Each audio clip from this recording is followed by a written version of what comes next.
하나님의 왕국, 하늘의 왕국, 교회. 이 주제에 대해서는 락킨 목사님도 구분하여 설명한 적이 있지만 크루스웰 목사님도 이 차이점에 대해서 분명하게 교리적으로 가르친 내용이 있습니다. 크루스웰 목사님뿐만 아니라 세대주의 성경학자들 가운데 이렇게 정리를 하여 설명하신 분들이 많이 있습니다. 락킨 목사님, 그리고 드와이트 펜테코스트, 존 월워드, 루이스 스페리 샤퍼, 또 찰스 라일이, 해리 아이언사이드 등이 있습니다. 이것을 제가 도표로 표시하여 하나님의 왕국, 하늘의 왕국, 교회의 구분에 대해서 설교한 분들을 이렇게 구분해 보았습니다. 이분들 중에 샤퍼는 기초를 세운 분, 락킨은 시각화하신 분, 펜테코스트와 월워드는 체계화하신 분, 또 라이리는 대중화한 자, 아이언사이드는 설교로 전파한 자, 이렇게 이제 요약할 수가 있습니다. 성경에는 왕국이라는 말이 나옵니다. 이 왕국, 킹덤을 개역성경에서는 그냥 나라로 번역을 해놓았기 때문에 이것이 하나님의 왕국인지 하늘의 왕국인지 교회인지 구분이 되지 않아서 혼란스러울 때가 있습니다. 그러나 킹제임스 성경은 분명하게 이것을 구분해 놓았습니다. 초등학생에게도 킹덤을 물어보면 나라로 해석하는 아이들은 없습니다. 킹덤은 왕국입니다. 이 세 가지 영역에 대해서 우리가 잘 이해를 해야만 교회가 무엇인지를 분명하게 알 수가 있습니다. 하나님의 왕국, 킹덤 오브 갓, 하늘의 왕국, 킹덤 오브 헤븐, 그리고 교회입니다. 이 중에서 먼저 교회가 무엇인지를 자세하게 설명한 다음에 왕국을 다음 시간에 이야기하도록 하겠습니다. 자, 그렇다면 교회란 무엇인가? 교회란 구원받은 사람들의 모임을 말합니다. 교회당을 말하는 것이 아닙니다. 디모데전서 3장 15절 하나님의 집이라고 했고, 고린도전서 3장 16절과 17절은 성전, 고린도전서 12장 27절부터 31절은 몸으로 비유되지만 이것은 결코 왕국이 아닙니다. 교회는 우리가 통상 건물을 보고 어느 교회라고 말하지만 그것은 정확히 이야기한다면 교회가 아니라 교회당, 집당자 써서 교회당을 말하는 것입니다. 성전이 아닙니다. 건물을 말하는 것이 아닙니다.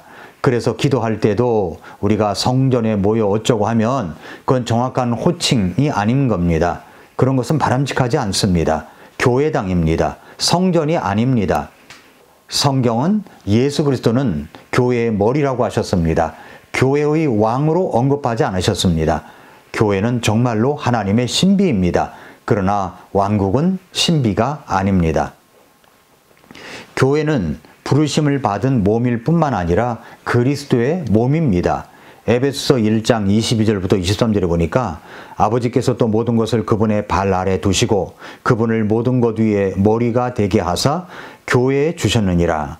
교회는 그분의 몸이니 곧 모든 것 안에서 모든 것을 충만하게 하시는 분의 충만이니라. 성경 말씀은 예수님의 이 같은 머리 되심이 주님께서 죽은 자들로부터 부활하사 아버지 오른쪽에 앉으시기 전까지 가능하지 않았음을 보여주고 있습니다.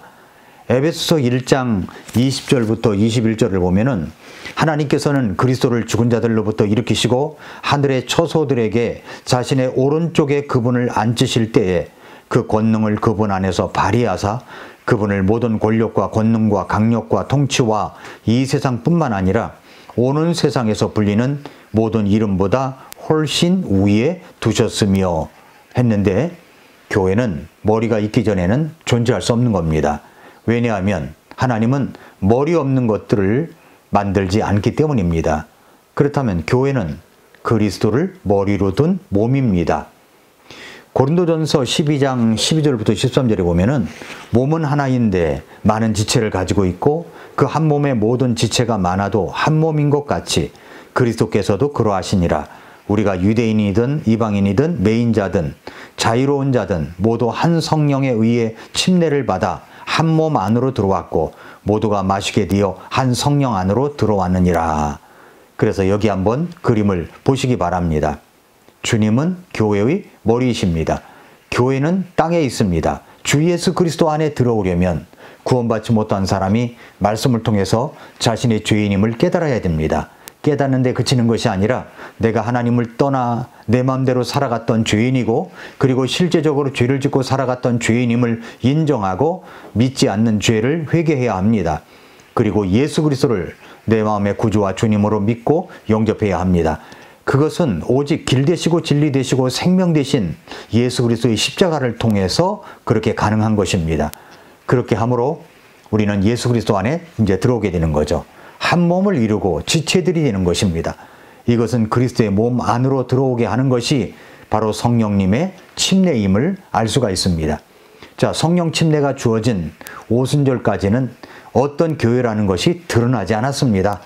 그래서 교회의 시작이 언제냐 하는 논쟁이 있는데 예수님이 말씀하신 마태복음 16장 18절부터냐 아니면은 이제 준비되었다가 오순절에 소생한 것이냐 아니면 오순절부터인가 하는 것이 있는데 저는 교회의 시작은 분명 예수님이라는 것은 분명합니다만 교회가 실체로 드러난 것은 바로 우리가 구원받고 예수 그리스도 안에 들어오게 되는 이제 최초의 사건 오순절날에 성령님께서 일하심으로 교회라고 하는 것이 실체로 드러났다고 믿습니다.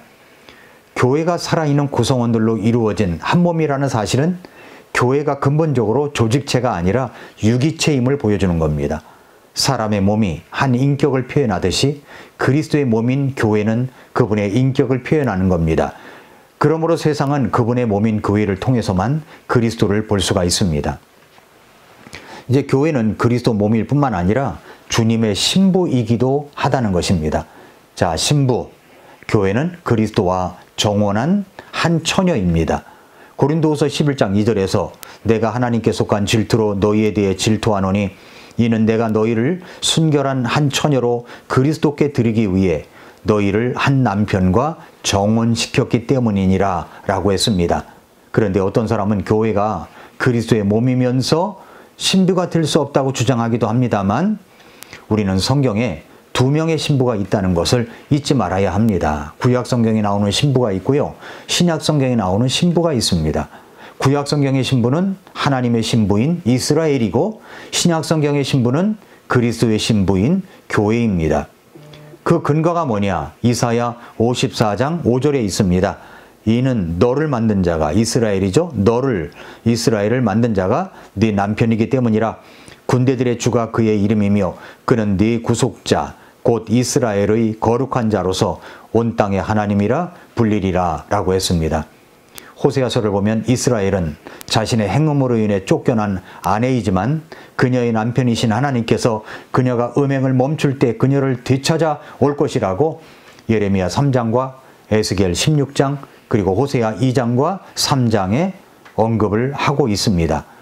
이스라엘은 장차 한 처녀가 아니라 신부로 한 아내로 돌아오게 될 것입니다. 그러나 어린 양 그리스도께서 결혼하시는 대상은 한 처녀입니다. 그래서 구약의 아내는 신약의 신부, 처녀가 될 수 없습니다. 다시 말해서 아내인 이스라엘은 천년 왕국 동안 지상의 예루살렘에 거주할 것이며 신부인 교회는 새 예루살렘에 거주할 것입니다. 이러한 차이로 인해서 팔레스타인의 이스라엘이 그리스도의 신부가 될 수 없다는 것이 분명합니다. 만일 교회가 오순절에 출현하였고 성도들의 휴거로 끝난다면 이 두 사건 사이에는 구원받은 자들만 교회에 속하는 것입니다. 구약시대 성도들은 신랑의 친구들이지 결코 신부가 아닙니다. 요한계시록 19장 9절에 보면은 그가 내게 말하기를 기록하라. 어린 양의 혼인잔치에 부름받은 자들은 복이 있도다 하고 또 내게 이르되 이것들은 하나님의 참된 말씀들이라 하기에 라고 했습니다. 신부는 자기의 결혼식에 초대받지 않습니다. 신부니까 당연히 주인공으로 가는 것이죠. 부름받은 자들은 초대받은 자들이 손님입니다. 손님. 구약시대 성도들은 손님이 될 것입니다. 큰 환난에서 나오는 피로 씻긴 무리들이 또한 그렇게 될 것입니다. 그들은 교회가 휴거 이후에 구원을 받기 때문입니다. 천사들과 하늘의 존재들은 구경꾼들이 될 것이며 손님이 될 수 없습니다. 왜냐하면 그 영예의 자리는 어린 양의 피로 구속받은 자들만을 위해 예비되었기 때문입니다. 자, 이제 교회의 임무가 있습니다. 교회는 근본적으로 유기체라고 그랬죠. 그러므로 교회는 그 구성원들의 편의나 이익을 위해 조직되어 유지되고 있는 사교 모임이 아닙니다. 교회는 사회봉사기관도 아닙니다. 교회는 복음을 선포하고 전하는 것이 오직 유일한 임무입니다. 교회는 함께 모여서 위로는 하나님께 영광과 예배를 올려드리고 안으로는 성도들이 말씀으로 양육받고 성장하며 올바른 신앙생활을 할 수 있도록 가르치며 밖으로는 세계선교와 복음을 전파하는 기관입니다. 교회는 예수님의 신부입니다. 교회의 직분은 성경대로 남자에 한해서 목사와 집사뿐입니다. 그 외의 것은 다 사람들이 만들어 놓은 성경에도 없는 것들의 실리적인 직분들에 불과합니다. 교회의 의식은 침례식과 주의 만찬식입니다.